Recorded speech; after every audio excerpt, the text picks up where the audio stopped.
আজ আমি তৈরি করছি রূপচাঁদ মাছের ঝাল। তেলটা ভালো করে গরম করে নিয়েছি কড়াই, এতে দিয়ে দিচ্ছি পেঁয়াজ কুচি। পেঁয়াজটা ভালো করে লাল লাল করে ভেজে নিচ্ছি।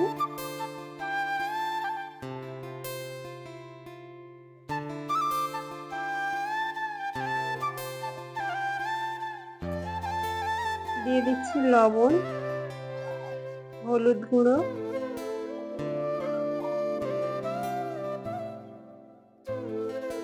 লঙ্কা গুঁড়ো।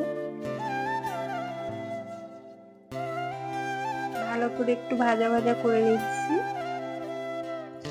দিয়ে দিচ্ছি আগে থেকে পেস্ট করে রাখা জিরে, সর্ষে, রসুন, কাঁচা লঙ্কা, কাজু বাদাম।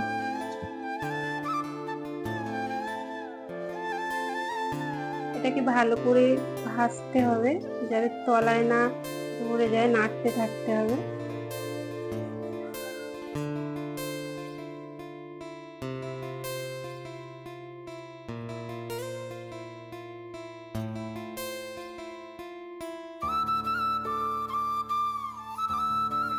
এভাবে নাড়তে নাড়তে পুরো শুকনো করে নেব।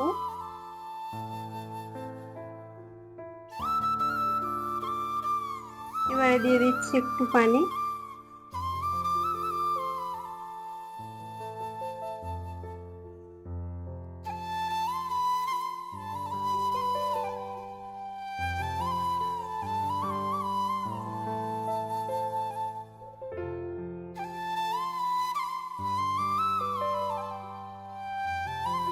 ভালোভাবে ফুটে উঠলে মাছটা দিয়ে দেব।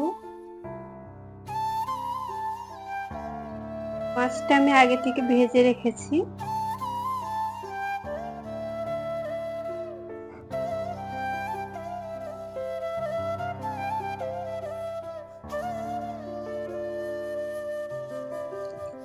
গ্যাসটা একদমই আস্তে করে দেব।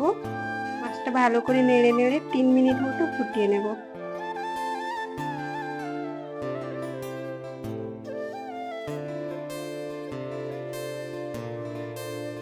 তৈরি হয়ে গিয়েছে আজকে আমাদের রূপচাঁদ মাছের ঝাল।